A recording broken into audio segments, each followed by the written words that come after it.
Welcome y'all to Robin on the Farm. I recently shared with you a really good sandwich bread recipe for egg bread. Well, I used my bread machine dough cycle to make that recipe, but I got asked a lot of questions on if you could use a stand mixer to make that bread. And the answer is yes, you can definitely use your stand mixer to make that recipe. So that's what I'm gonna do today. I'm gonna show you exactly how to use your stand mixer to make a really good loaf of sandwich bread, egg bread. This is one of my family's very favorite sandwich bread recipes. Now, I'm going to use my KitchenAid stand mixer today, but you can also use a Bosch, a Braun, a Zacme. I've used all of those to make this exact recipe, so they all work. But do use your dough hook. The dough hook is the attachment that you want to use.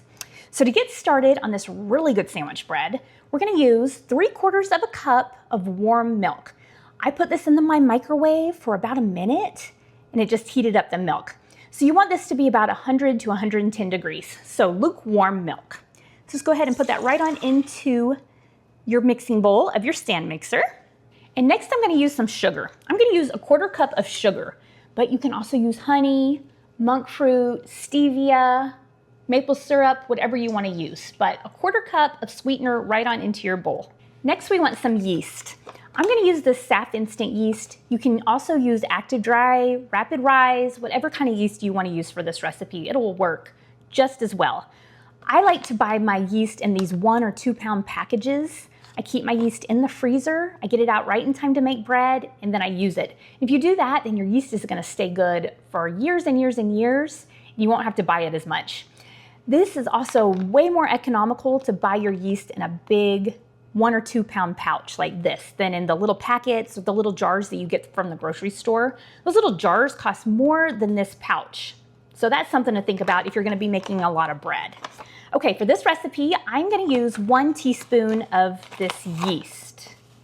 I'm gonna put it right on in there with the milk and the sugar. Now, if you watched my last video where I used the dough cycle to make this recipe, you might be realizing that I'm putting my ingredients in my bowl a little bit differently than the order that I use when using my bread machine. And that is a big difference between using your bread machine and a stand mixer. All right, after our yeast, now I'm gonna use some butter. This is 1/4 cup of melted butter. This is my really cool little cast iron melting pot, and I use it to melt my butter. But you want 1/4 cup of melted butter right on into your mixing bowl. I use salted butter. That's what I usually use. I really just use whatever's on sale, but I usually use salted butter. But salted or unsalted, it's gonna be just fine either way for this recipe. And our next ingredient are some eggs. These are 2 large eggs. This is egg bread, so it has 2 eggs. A lot of times bread recipes will have 1 egg, and it makes for a really good, rich dough. This dough is even richer. This egg bread is really good. So 2 eggs right on into your mixing bowl. And next for this recipe, we're gonna add our flour. I'm gonna use 3 cups of flour. Now, I'm gonna use bread flour. I really prefer using bread flour over all-purpose, even though I use both, and you can use both in this recipe. All-purpose will be fine. But if you use bread flour, you're gonna get a little bit better texture, a little bit better rise, a little bit better chew for your bread. But it is more expensive these days, and so all-purpose is just fine if that's what you have. But 3 cups of flour. I'm gonna put this right on into my mixing bowl. Now down in the description, I'm gonna leave the printable recipe. So you can print this recipe off and make this bread. I'm also gonna leave this recipe in grams if you'd rather bake it that way. Now when you're making bread, even if you measure exactly in grams, it's really important to read your dough. So by that, I mean, once you get it mixing, you need to look at your dough and see if you need to add a little bit more water, a little bit more flour. It really will make a huge difference in your bread making, but I'll show you that when we get there. Okay, our very last ingredient is some salt. I'm gonna use 1½ teaspoons of salt. Now, you can use any kind of salt that you want, but this is my favorite salt for baking. This is the Redmond's Real Salt. It's an ancient fine sea salt that comes out of North America. I like this salt. It's a really pretty pink color, but I'm gonna use 1½ teaspoons right on in over my flour. The important thing when you're using salt in your recipes is to not pour it over your bowl, because you might over pour your salt and that will just ruin this recipe. So don't do that. This bread is so yummy. You don't want to do that for your very last ingredient. Okay, that's it. 7 ingredients, really simple, really good. Now I'm gonna get this going in my mixer. Like I said, use the dough hook for this if you have one. This is my KitchenAid Artisan. I really like this little mixer. I love it. I just realized that I have a lot of orange going on. You might think that orange is my favorite color, but it's not. Green's my favorite color. Okay, I'm gonna get this going. I'm gonna turn this on just to 1 click and let this get mixing up. And I'm gonna let this do this just for about a minute or two, and then I'm gonna look at my dough. Like I said, it's really important to read your dough. You don't want it too wet, you don't want it too dry, and if you check your dough, then you're gonna get way better bread. So I'll show you exactly what this should look like once it's mixed up for a minute or two. My dough has been mixing just for about 2 minutes. Now, if you see what I see is my dough looks too wet. It's sticking to the bottom of the mixing bowl. So this is what I'm gonna do. I'm gonna come in and I'm gonna add 1/8 cup of flour. Just gonna add that right on into my bowl. Now I'm gonna give this another minute to mix up, and I want it to pull away from the sides and the bottom of the mixing bowl. You might need to come in with a rubber spatula and kind of get it off the bottom a little bit, but I'll show this to you in just a minute. We'll see if it looks any better. After I added that little bit more flour, I let my mixer mix up for another minute, and this is looking a lot better. It's still sticking a little bit to the bottom of the mixing bowl, but I'd rather have this dough be a little bit wet and sticky than too dry. I'm just gonna get a better bread that way. Now that I know that my dough is the right consistency, I'm gonna turn this up 1 notch and let this knead on speed 2 for my mixer. It's usually medium-low for most mixers. And I'm gonna let this knead for 6 to 8 minutes. Now, normally when I get out my stand mixer, I like to make 2 loaves of bread, but this is just making 1 loaf today. And sometimes that's nice. If you wanna give this recipe a try, you just try 1 loaf. And then if you really love it, like I know you will, then you can make 2 loaves next time. But down in the description, I'll leave the recipe for 1 loaf and I'll leave the recipe for 2 loaves, whichever you wanna make. Okay, I've let my dough knead for 7 minutes. Let's go ahead and get this out of the mixer. All right, let's check out the dough. Now, normally I would just leave it in the bowl, cover it and let it rise, but let's check out the dough today, just so you can see exactly what it should look like. Oh, this is such nice dough. It is tacky, but not too sticky. And if yours is a little bit sticky, that's okay. You're gonna get better bread than if it's too dry. You can always put some oil in your hands and make it a little bit easier to handle and manage. But let me show you this. You can stretch it. It's stretchy. That's a good sign that your gluten is really well developed, and you'll get really good bread that way. All right, now what I'm gonna do is it's time to let this dough rise. So I'm gonna throw it back into my mixing bowl, and I'm gonna cover it up with a warm, wet tea towel. This will help the rise. Now, I'm gonna let this rise on my countertop for about 45 minutes to an hour. This totally depends on the temperature of your home, your altitude. If you're at a higher altitude, it'll rise a little bit faster. But I'm gonna let this rise for about 45 minutes and I'll show it to you then. The dough for our egg bread sandwich bread has been rising in the bowl for about 50 minutes. There we go, it looks good. Now, a lot of times you'll hear that you want your dough to double while it's rising, but really you want it to be expanded, puffy. This looks exactly right. So now it's time to turn this out from the bowl and get it in the loaf pan to bake. This is such nice dough. All right, from here, you just want to press out your dough, press it out, get all those air bubbles out of it. And I like to press it out about as wide as my loaf pan is long.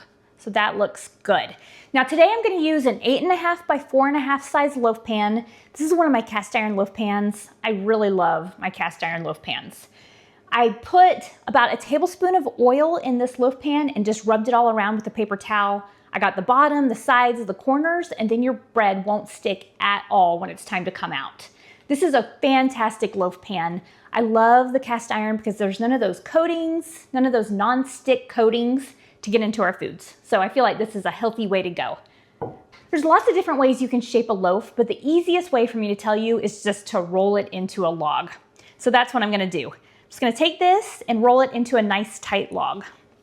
You'll get really good texture if you do that. You won't have any like holes in the middle of your bread or anything like that. Once you get it rolled, then you just wanna pinch the ends together on both sides. Oh, this is such nice dough. I can tell we're gonna get really nice fluffy sandwich bread out of this. Just pinch all those seams together so that it doesn't burst while it's baking. Give it a nice pat out. And there we go. From here, I'm just gonna throw it into my bread loaf pan just like that. Now, I'm gonna let this rise anywhere from 20 minutes to an hour for you. For me, it usually takes about 30 minutes. That just depends on the temperature of your home, the altitude, all kinds of stuff. But I want this to be peeking over the edge of my bread loaf pan when it's time to put it in the oven. So I'm gonna let this rise. I'm gonna go ahead and get my oven preheated to 350 degrees. I'll show you exactly what this should look like when it's time to go in the oven. The dough for my egg bread has been rising in the loaf pan for about 35 minutes. Yours might take longer, it might take less, but this is exactly what you're looking for. See how it's risen over the edge of the loaf pan? That looks great. This is when you want to put it into the oven to bake. Now, as it's baking, it's going to continue to rise. So it's going to get bigger than this. Now, I'm going to throw this into the oven for 30 minutes at 350 degrees. I'll show it to you when it's ready. I just pulled our egg bread out of the oven. Look how beautiful this loaf of bread looks. This looks so good.